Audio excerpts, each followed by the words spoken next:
fall season is finally here, and if you haven't guessed already, autumn is my favorite time of year.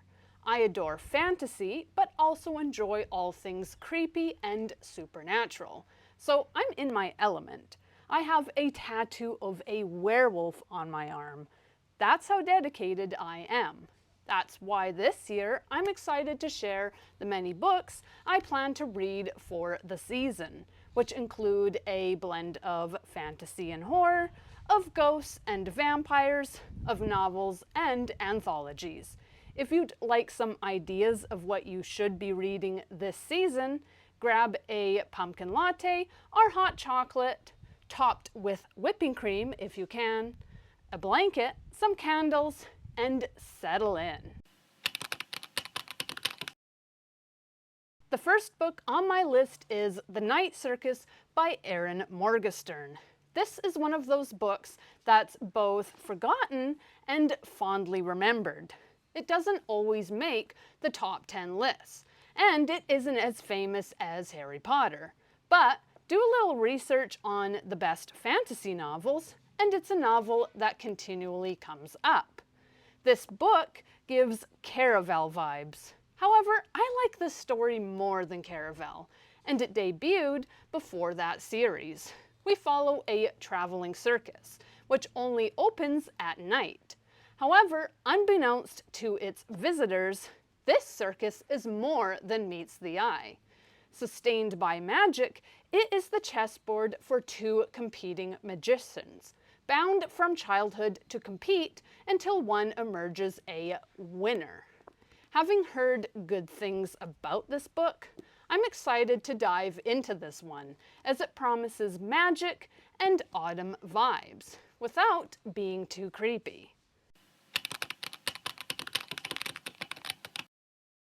Second, we have T.J. Klune's Under a Whispering Door. T.J. Klune's books intrigued me just from reading the synopsis for his many novels, and I haven't been disappointed. I adored House in the Cerulean Sea the summer before last, and this summer I quite enjoyed that book's sequel, Somewhere Beyond the Sea. Those books are better suited for summer, at least in my opinion. But Klune, like many fantasy authors, has his share of darker novels too, with Under a Whispering Door being a ghost story. Our protagonist, Wallace, dies suddenly and is whisked away by a reaper to a coffee shop of all places, a waypoint between the living world and whatever lies beyond, the latter being accessed through the titular Whispering Door. Wallace is supposed to move on, but like anyone, he struggles to face the truth of his death. And complicating matters is Hugo, the ferryman, whose job beyond running a coffee shop is to help the ghosts in his care move on when they're ready. I love Klune's sense of humor and the way he writes his characters, but I also love a good ghost story, whether they're creepy or cozy. So my expectations with this one are high. The third novel we have is The Graveyard Book. Now, before we move on, I just want to make it clear that this isn't an endorsement of Gaiman, and both this book and the next one on the list were bought used. I've been wanting to read this book in particular for a long time, and I don't want to actively hide what I'm reading from you, because to me that defeats the purpose of having a BookTube channel or sharing a TBR. I want to read this, so here it is. After his family is savagely murdered, a young boy still in danger is adopted and hidden by the denizens of a graveyard. This is the story of a human boy named Nobody, or Bod for short, who is raised by ghosts. Honestly, I just love this whole concept. And having read Coraline, I know Gaiman isn't opposed to making his books creepy. I guess a real-life monster would know better than anyone else how to write monsters. But this book also gives me cozy and wholesome vibes too, similar to Coraline, and I'm hoping for something similar here.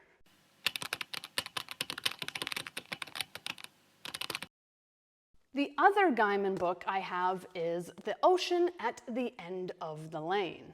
As with the Graveyard book, we follow a young protagonist, a 7-year-old whose strange adventures begin when he meets his neighbor, 11-year-old Hetty Lemstock.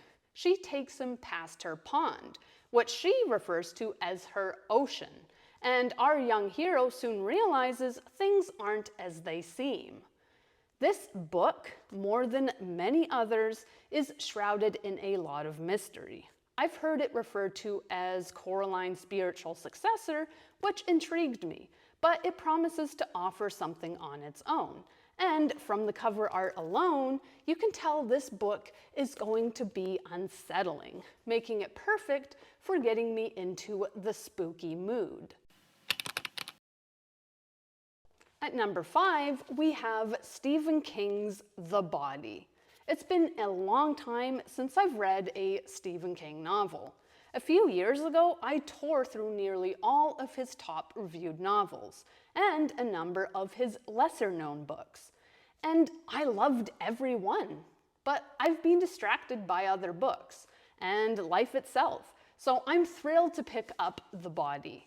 I've been wanting to read this novella for years. Stand By Me, its film adaptation, is one of my favorite movies, and one I make a point of watching every fall. Finally stumbling across this gem in a used book sale, I couldn't be more excited. And for those who don't know, the story follows 4 boys, each with troubled backgrounds, who resolve to discover the body of a boy their age, Ray Brower, after overhearing its location.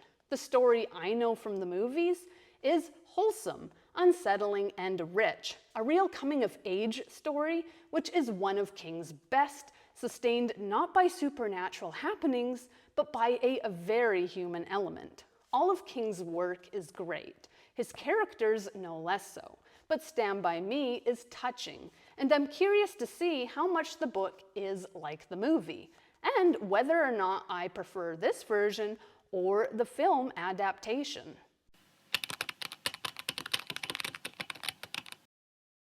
At number 6, we have The Spirit Bares Its Teeth by Andrew Joseph White.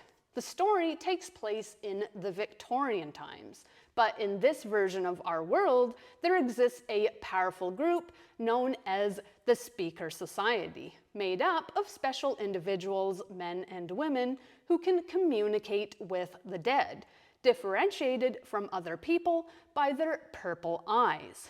White is an author I've heard good things about. In less than 10 years, he's already released 4 novels, all of which have received acclaim. But for spooky season, this novel focused on ghosts and the disappearance of girls from a brutal all-girls reform school best fit the bill. We follow Silas, who is destined to be married off and become a speaker wife, prized solely for his ability to sire children and produce more speakers. However, Silas has a secret. Known to the world as Gloria, he knows deep down that he's a boy. Moreover, he's autistic, so it goes without saying, as someone different in more ways than one, that he's going to struggle in an 1800 society. And his attempts to escape result in him being sent to Braxton's sanatorium and finishing school, ostensibly to be cured of something known as veil sickness, before he can become a suitable wife. However, all is not as it seems when Silas is urged by the ghosts of missing students to discover the truth. Having heard how good this book is, I'm excited to jump in. At number 7, we also have another of White's books, Compound Fracture. His second to last release, this award-winning novel follows Miles, a trans kid who belongs to an old mining town. This is one of those communities where families go back for generations, their reputations predicated on the actions of their ancestors. As such, the town is full of dirty secrets, and when Miles discovers proof linking the sheriff to dirty dealings, including injuries sustained by Miles' own father, Miles is beaten nearly to death by the sheriff's son and his cronies. Coming to in the hospital, he's then visited by a ghost who is covered in soot, leaving Miles to unravel the sordid history of his town's long blood feud. Once again, this story promises to be visceral and dark, with hauntings figurative and literal, making it another great choice for the Halloween season. Coming to the first of my short story collections, we have Shirley Jackson's The Lottery. I read The Lottery in high school and never forgot it. And since then, I've wanted to not only revisit the story, but read more of Jackson's work. I'd hoped to read this last year, but while I read several of Shirley Jackson's novels, I ran out of time. So here we are.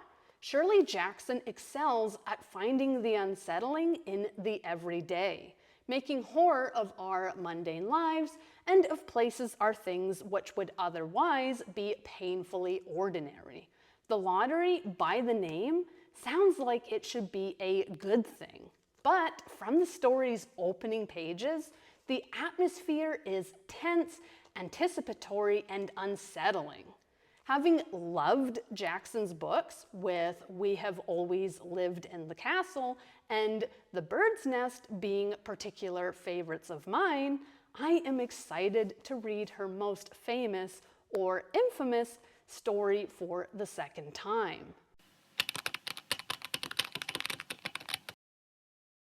Next on my list is a duology, One Dark Window and its sequel, Two Twisted Crowns. The cover art alone screams autumn, promising a romp through mist-shrouded forests. Penned by Rachel Gelleg, we follow Elspeth, who has a literal monster, the Nightmare, living inside her head. Her kingdom, Blunder, is infected with malevolent magic, leaving Elspeth to cure it. She's joined by a highwayman who is wanted for treason, so I'm sensing a sizzling romantic subplot. However, as Elspeth continues her journey, she has a horrifying revelation. The monster within her, who has helped to protect her, may be taking over. Personally, I adore any story which features monsters, ghosts, demons, or anything of that nature. The story I'm currently writing involves the protagonist being taken over by a demon who has always lived within him. So Gelleg's novel sounds like my cup of tea, especially in the midst of spooky season, and it's one I've been anxious to read since I read the synopsis.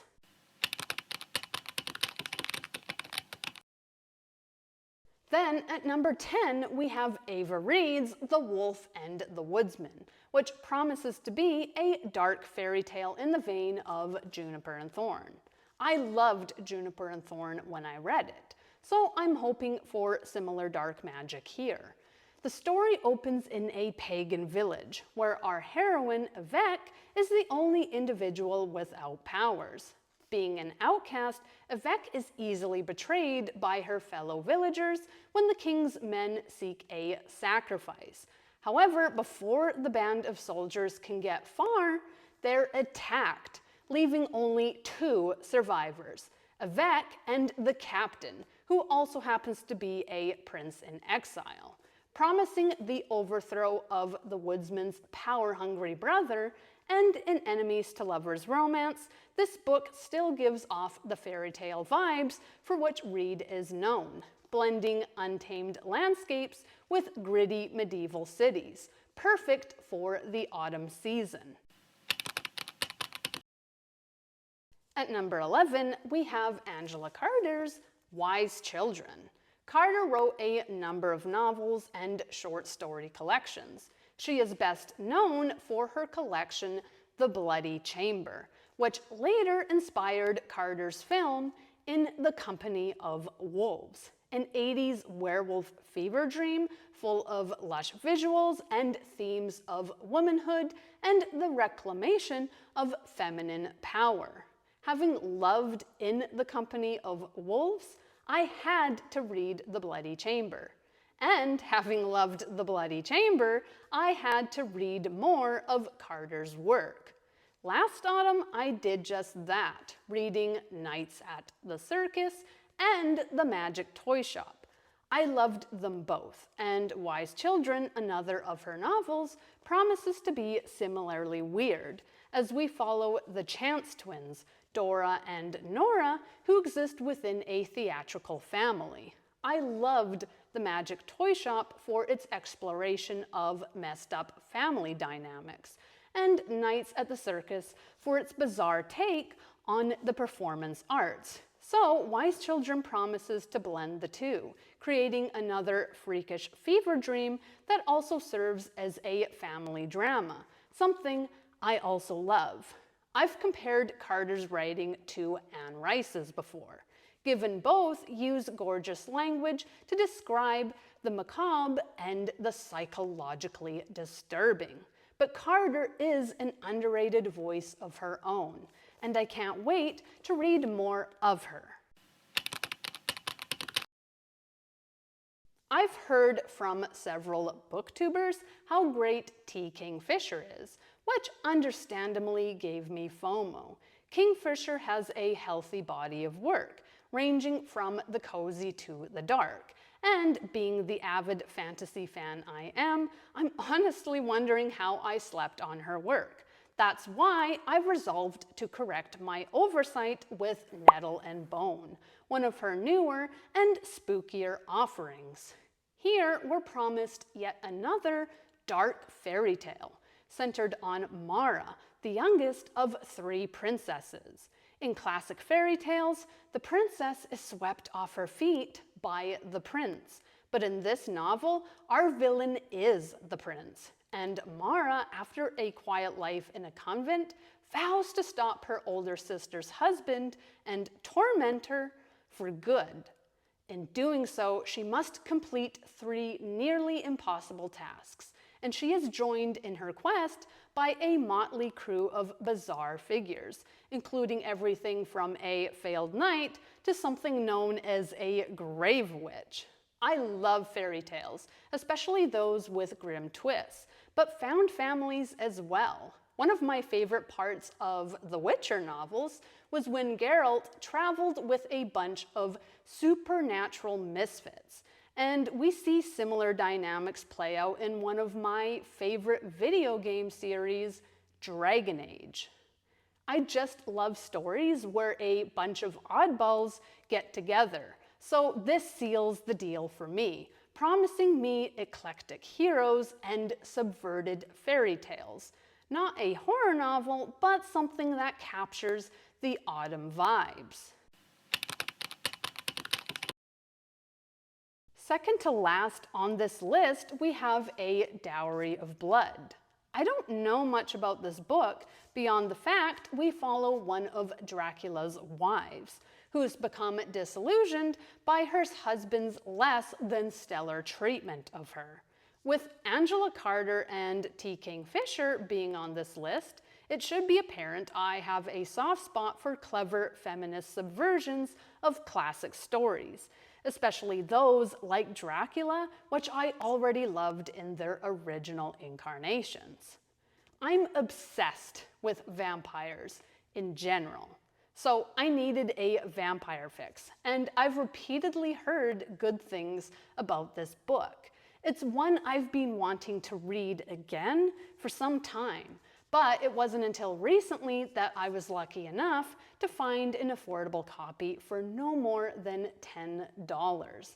I've also been wanting to dabble more in the Gothic genre, with modern Gothics being new territory for me.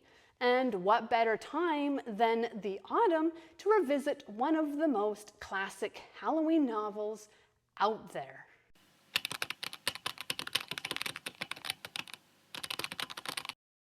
Last but not least, we have another short story horror collection. Kelly Link is a known name in the horror and YA circles, but another author I missed.